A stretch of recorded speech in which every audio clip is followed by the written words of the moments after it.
रोहिणी घावरी ने चंद्रशेखर आजाद का एक और फोटो पोस्ट किया है। इस बार फोटो में चंद्रशेखर कथित तौर पर शराब पीते दिखाई दे रहे हैं। रोहिणी पोस्ट में कह रही हैं कि तुम्हें एक्सपोज करूंगी, तुम्हारे नाम पे जहर खा लूंगी। पिछले 3 महीने से भीम आर्मी चीफ और यूपी के नगीना से सांसद चंद्रशेखर और रोहिणी का मामला खींचा हुआ है। रोहिणी एक पीएचडी स्कॉलर हैं जो कि स्विट्जरलैंड में रहती हैं। वो पिछले 3 महीने से चंद्रशेखर के ऊपर शादी का झांसा देकर शारीरिक शोषण करने का आरोप लगा रही हैं। रोहिणी का कहना है कि उन्होंने दिल्ली के एयरपोर्ट पुलिस स्टेशन पर एफआईआर भी दर्ज कराई थी। कमिश्नर से मिलकर मामले की शिकायत भी की थी। महिला आयोग में चिट्ठी भी दी थी, लेकिन चंद्रशेखर के रसूख के चलते उनके खिलाफ कोई कार्रवाई नहीं हो रही है। रोहिणी पिछले 3 महीने से सोशल मीडिया पर झंडा बुलंद किए हुए है। कभी कथित वीडियो कॉल का स्क्रीनशॉट शेयर करती हैं, कभी चंद्रशेखर आजाद के कथित तौर पर शराब पीने के फोटो शेयर करती हैं, तो कभी उनके बीवी बच्चों की फोटो शेयर कर लिखती है, मेरी जिंदगी बर्बाद कर दी, अब आत्महत्या करूंगी। क्या है पूरा मामला? कौन है रोहिणी घावरी जो चंद्रशेखर आजाद के ऊपर इतने गंभीर आरोप लगा रही हैं? वो चंद्रशेखर के खिलाफ ऐसे गंभीर आरोप लगा ही क्यों रही हैं? इन आरोपों में कितनी सच्चाई है? क्या ये कोई पेड एजेंडा है या इसके पीछे कोई सच में सच्चाई छिपी हुई है? और सबसे जरूरी, खुद पर लगे इन संगीन आरोपों पर चंद्रशेखर आजाद ने क्या सफाई दी है? सब कुछ जानते हैं इस वीडियो में। हेलो, मैं हिमांशु हूं और आप देख रहे हैं खबर गांव।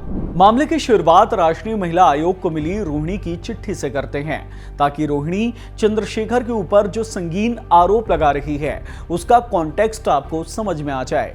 जून 2021 से हम दोनों के बीच संवाद शुरू हुआ। चंद्रशेखर ने मुझे ये विश्वास दिलाया कि वो अविवाहित हैं और मेरी जैसी जीवन साथी की तलाश में है। उन्होंने विवाह का झांसा देकर भावनात्मक रूप से मेरे साथ संबंध बनाए। उनके आश्वासन पर मैंने न केवल व्यक्तिगत रूप से उन्हें अपनाया, बल्कि उनके राजनीतिक अभियानों में भी सक्रिय रूप से सहयोग दिया। चंद्रशेखर ने मेरे भारत आने पर, विशेषकर दिल्ली में, कई बार मुझे होटल और अपने द्वारका स्थित निवास पर बुलाकर ये कहकर शारीरिक संबंध बनाए कि वो मुझसे जल्द शादी करेंगे। साल 2022 के उत्तर प्रदेश चुनाव में मुझे इनकी पार्टी के कुछ लोगों ने उनकी शादी के बारे में बताया। जब मैंने पूछा तो इन्होंने साफ मना कर दिया। बोले कि मेरी शादी नहीं हुई है, शादी तो तुमसे ही करूंगा। जब मैंने इस संबंध को खत्म करने की बात की तो उन्होंने आत्महत्या की धमकी दी। इन्होंने मुझे हमेशा धोखे में रखा और शुरू से खुद को अविवाहित बताकर, शादी का झांसा देकर कई बार मेरी मर्जी के खिलाफ शारीरिक संबंध बनाए। महिला आयोग को लिखी रोहिणी की चिट्ठी का ये एक हिस्सा है। इस पूरी चिट्ठी में रोहिणी आरोप लगा रही है कि चंद्रशेखर ने उन्हें धोखे में रखकर उनके साथ शारीरिक संबंध बनाए। जब रोहिणी को उनके शादीशुदा होने की बात पता चली और रोहिणी ने रिश्ता खत्म करने की बात की, तो चंद्रशेखर कथित तौर पर आत्महत्या की धमकी देते। रोहिणी ने पिछले करीब 3 महीनों से सोशल मीडिया पर चंद्रशेखर के खिलाफ मोर्चा खोल रखा है। वो चंद्रशेखर को एक्सपोज करने का दावा करती हैं। एमपी तक को दिए इंटरव्यू में रोहिणी ने बताया कि वो दोनों दलित मूवमेंट को लेकर काफी पहले से संपर्क में थे। रोहिणी दावा करती हैं कि भीम आर्मी का सिंबल चुनने या फिर चंद्रशेखर की चुनावी रणनीति बनाने में उसने महत्वपूर्ण भूमिका निभाई है। रोहिणी आरोप लगाती हैं कि साल 2021 से वो चंद्रशेखर के साथ रिलेशनशिप में आ गई थी। उस वक्त उनका पॉलिटिकल करियर ज्यादा हाइप में नहीं था, चंद्रशेखर स्ट्रगल कर रहे थे। रोहिणी आरोप लगाती हैं कि चंद्रशेखर के सांसद बनने के 6 महीने पहले ही उनका व्यवहार बदल गया। उनके शादी की बात मुझे पता चल चुकी थी। चंद्रशेखर पहले उनसे कहते थे कि बाबा साहब भीमराव अंबेडकर ने 2 शादियां की थी, तो वो क्यों 2 शादी नहीं कर सकते? लेकिन लोकसभा चुनाव के करीब आते आते उनका व्यवहार बदल गया, ऐसा रोहिणी का आरोप है। रोहिणी के मुताबिक उसने दिल्ली के एयरपोर्ट पुलिस स्टेशन में चंद्रशेखर आजाद के खिलाफ एफआईआर भी दर्ज कराई थी। पुलिस स्टेशन ने मामले में जांच भी की है, लेकिन चंद्रशेखर के खिलाफ कोई कार्रवाई नहीं हुई। रोहिणी का कहना है कि उसने पुलिस कमिश्नर से मुलाकात कर चंद्रशेखर के खिलाफ शिकायत भी की है, लेकिन कथित तौर पर चंद्रशेखर के रसूख और बीजेपी के दबाव के चलते उनके खिलाफ कोई कार्रवाई नहीं हो रही है। इधर रोहिणी ने सोशल मीडिया पर चंद्रशेखर के खिलाफ मोर्चा खोल रखा है। इन कुछ सोशल मीडिया पोस्ट को देखिए। किसी में रोहिणी चंद्रशेखर को एक्सपोज करने का दावा कर रही हैं, कुछ पोस्ट में आत्महत्या की धमकी दे रही है। ऐसे में ये जान लेते हैं कि रोहिणी हैं कौन, क्या सचमुच इनका चंद्रशेखर आजाद के साथ कोई कनेक्शन है। रोहिणी घावरी लोकल इंदौर की रहने वाली हैं। उनका फैमिली बैकग्राउंड काफी हद तक पॉलिटिकल है। उनके पिता शिव घावरी समाज सेवी हैं और कांग्रेस के साथ भी जुड़े रहे हैं। वो लगातार वाल्मीकि समाज और सफाई कर्मियों के मुद्दे उठाते रहते हैं। रोहिणी की मां इंदौर के बीमा हॉस्पिटल में सफाई कर्मचारी का काम करती है। रोहिणी ने इंदौर के ही केंद्रीय विद्यालय से पढ़ाई की है और अभी स्विट्जरलैंड में रहती हैं। रोहिणी का कॉलेज वहीं से हुआ है। साथ ही मध्य प्रदेश सरकार से उन्हें स्विट्जरलैंड में ही पीएचडी पूरा करने के लिए 1 करोड़ का स्कॉलरशिप भी मिला था। बिजनेस एडमिनिस्ट्रेशन में पीएचडी पूरी होने के बाद रोहिणी अब वहीं स्विट्जरलैंड में ही नौकरी करती है। साथ ही एक एनजीओ भी चलाती है।